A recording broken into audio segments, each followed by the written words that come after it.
Bible గ్రంథాన్ని మనం పరిశీలించి చూసినట్లయితే ప్రియులారా, ఇక్కడ మనం ఏం నేర్చుకుంటున్నామంటే ఎవడైతే దేవునికి భయపడతాడో ఆ భయపడ్డవాడు పాపం చేయలేడు, మోసం చేయలేడు, దుర్మార్గాలు చేయలేడు, ఇతరులను వచించలేడు. వాడు ఏం చెయ్యాలన్నా కూడా వాడికి ఎవరిని గురించి భయం కలుగుతుందో తెలుసా? ఆ సొత్తు యజమానుని చూసి భయపడడు, ఆ అమ్మాయి భర్తను చూసి భయపడడు, ఆ ఊళ్ళో ఉన్న పోలీసును చూసి భయపడడు. ఎవరిని చూసి భయపడతాడు తెలుసా? సర్వశక్తిమంతుడైన దేవుని చూసి భయపడడు. బైబిల్ చెప్తుంది ఈ 4వ అధ్యాయం 13వ వచనంలో, ప్రియమైనటువంటి దేవుని బిడ్డలారా, మరియు ఆయన దృష్టికి కనపడని సృష్టము ఏదీ లేదు. రెండవది, మనం ఎవరికి లెక్క ఒప్ప చెప్పవలసి ఉన్నదో చెప్పండి. మనం ఎవరికి లెక్క ఒప్ప చెప్పవలసి ఉన్నదో ఆ దేవుని కన్నులకు సమస్తమును మరుగు లేక తేటగా ఉన్నది. అయినను నీలో మార్పు లేకపోతే నీది హృదయం కాదు, అది బండ. నువ్వు ఇంకా మారు మనస్సు పొందకపోతే నువ్వు నీ బ్రతుకుని పాపం అనే బండ మీద కట్టుకుంటున్నావు. ఒకరోజు నీ స్థితిని మేము చూచుదుము గాక. దేవుడి చిత్తమైతే ఇక్కడే చూస్తాం, లేకపోతే అక్కడ చూస్తాం. దేవుని స్తోత్రం కలుగును గాక. యోబు ఎందుకు చెడుతనాన్ని విడిచిపెట్టాడు? దేవునికి భయపడ్డాడు కాబట్టి. యోబు గ్రంథంలోకి వెళ్ళి ప్రియులారా, మనం దేవుని యొక్క వాక్యాలను చూస్తే ఇది నేను వద్దన్నా ఇదే దొరుకుతా ఉంది నాకు. దేవుని స్తోత్రం కలుగును. నేను ఆ రోజు మొట్టమొదటి రాత్రి పరిశుద్ధ బైబిల్ గ్రంథాన్ని, తెరవబడిన గ్రంథాన్ని చూశాను. నిజంగా దర్శనం ఎంత కరెక్ట్గా జీవితంలో నెరవేర్చబడుతుంది అంటే ఈ ధర్మశాస్త్రాన్ని బట్టే నేను చెప్పగలుగుతాను. I'm not a Bible scholar. నేను ఎక్కడా ధర్మశాస్త్రంలో తర్ఫీదు పొందలేదు. నేను నోరు తెరిచిన కానించి స్వార్థ చేస్తానే ఉన్నాను, వాక్యాన్ని ప్రకటిస్తానే ఉన్నాను. అందరూ చదువుకొని ప్రకటిస్తే నా కృప ముందు ప్రకటించి ఇది ఉన్నదో లేదో బైబిల్లో తర్వాత చూసుకుంటాను. ఏమండి, ఇన్ని వందల పేజీల్లో దేవుని అద్భుతమైన మర్మాలు, అద్భుతమైన రహస్యాలు, లోతైన సంగతులను ఏ కృషి లేకుండానే, ఏ సాధన లేకుండానే దేవుడు ఒక మనిషికి బయలుపరచడం ఎంత కృప అది, ఎంత భాగ్యం అది. చూడండి, అతడు చెడుతనాన్ని నిజంగా విసర్జించాడా?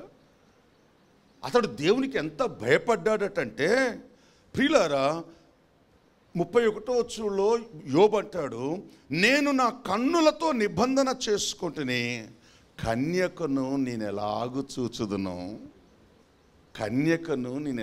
చూచుదును, చూస్తే ఏమో సౌందర్యం కనపడుతుంది.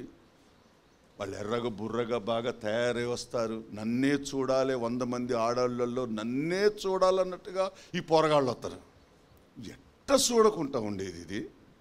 చూసి ఎట్లా ప్రియులారా ఇన్స్పైర్ కాకుండా ఉండగలుగుతాం?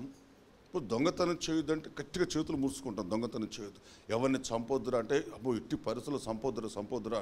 ఎవరిని తిట్టొద్దురా అంటే వాళ్ళు ఎన్ని తిట్టినా నేను తిట్టను అని చూసుకుంటూనే ప్రియులారా యోబు అంటాడు, నేను ఎట్లా ఆ కన్యకను నేను చూస్తే ఏదో నా మనసులో జరిగిపోతుంది పాపం, ఏదో అతిక్రమాలు జరిగిపోతాయి. కాబట్టి ఈ పొజిషన్ అంతా కూడా యోబు చూసట తన కన్నులతో ఒక నిబంధన చేసుకున్నాడట. ఏమని? ఏయ్ కన్నా నేను కనురెప్పలు తెరిచానని నువ్వు పిచ్చిగా చూడటం ప్రారంభిస్తే, నా యేసయ్య చెప్పాడు, నీ కన్ను అభ్యంతరపడిస్తే కన్ను పీకేస్తా. నేనెవరో తెలుసా? యోబుని. ఎక్కడున్నానో తెలుసా? ఊజు దేశంలో. నా కన్ను ముఖ్యం కాదు, నా బ్రతుకు పవిత్రంగా ఉండటం ముఖ్యం. చెప్పండి, నా కన్ను ముఖ్యం కాదండి, నేను పవిత్రంగా బ్రతకడం నాకు ముఖ్యం. అందుకే ప్రభు అన్నాడు, నీ కన్ను అభ్యంతరపరిస్తే, నీ చెయ్యి అభ్యంతరపరిస్తే, దేవుని స్తోత్రం కలుగును గాక. మీరు నమ్ముతారా? ఒకరోజు పీకేసుకుందాం అనుకున్న దేవమ్మ నిజం. ఇక పిచ్చోని అనుకుంటారు, మంచోని అనుకుంటారు, ఇది మాత్రం నిజం. అమ్మగారు అక్కడ చెప్పేటప్పుడు టక్కు లేసి ఒక కత్తి పట్టుకొచ్చి దీన్ని తీసేద్దాం అనుకున్నా. ఎందుకు తీసిర్రా అంటే అడుగుతారు కదా, ఎందుకు అంటే అయ్యా మరి ఇట్లా ప్రభుల వారు చెప్పారు, నేను ఎంత చూద్దామన్నా కూడా ఆ కన్ను ఏదో నన్ను చికాకు చేస్తూ ఉంది, అబ్బా అనుకోకుండా ఊహ అనుకోకుండా ఉండలేకపోతున్నాను. మరి ఇది ఆయన చూస్తాడట, చూసిన తర్వాత తీసుకెళ్ళి నరకంలో ఎత్తాడు, ఇదంతా ఏంది గోస, ఈ బాధ ఏంది, ఆ కన్నే లేకపోతే ఏ గోస లేదు కదా అనుకున్నాను. నేను యథార్థంగా చెప్తున్నాను. అనుకొని మళ్ళీ తర్వాత ఆలోచనలో పడ్డాను. దేవుని స్తోత్రం కలుగును గాక. ఆ తర్వాత దేవుడి దగ్గర ప్రార్థన చేయటం ప్రారంభించాను. ఏమని ప్రార్థన చేశానంటే, ప్రభువా నీ పవిత్రమైన రక్తం నా పాపిష్టి కళ్ళల్లో పోయినాయన, ఇక నేనేం చేయను, నా దగ్గర ఉన్న ఆప్షన్ అదొక ప్రార్థన. నీ పవిత్రమైన రక్తం నా కళ్ళను పవిత్రంగా చేయనాయన, ఏ దోషం లేకుండా, ఏ పాపం లేకుండా, ఏ అపవిత్రత లేకుండా. ప్రజలు అంటే తీర్మానం మన దగ్గర ఉంటే, దైవికమైన భయభక్తులు మన దగ్గర ఉంటే దేవుడు నీకు సహాయం చేస్తాడు. ఏ పాపములో పడకుండా, ఏ శాపం కిందకి నువ్వు రాకుండా దేవుడు నీకు సహాయం చేస్తాడు. దేవుడు సహాయం లేకుండా ఈ భూమి మీద ఒక స్త్రీ కానీ ఒక పురుషుడు కానీ పవిత్రంగా బ్రతకటం కూడా చాలా కష్టం, చాలా కష్టం. యోబు అంటున్నాడు, నా కన్నులతో నేను నిబంధన చేసుకున్నాను, కన్యకను నేను ఎలాగూ చూచదను. ఎందుకయ్యా, ఏందయ్యా నీ ప్రాబ్లం, అంత ప్రాబ్లం ఏంటి? బల్లయ్యట్లేదా? చర్చిలకు రానియట్లేదా? ఎవరు ప్రైజ్లాడు చెప్పట్లేదా? ఎవరు విలవట్లేదా నిన్ను? కాదు పాస్టర్, అది కాదు ప్రాబ్లం. నేను ఎంత పాపం చేసినా గుళ్ళోకి రానిస్తారు, పాస్టర్ గారు కూడా మంచిగా ప్రేమిస్తాడు, నా ప్రాబ్లం అది కాదు. ఏందయ్యా నీ ప్రాబ్లం ఏంటి?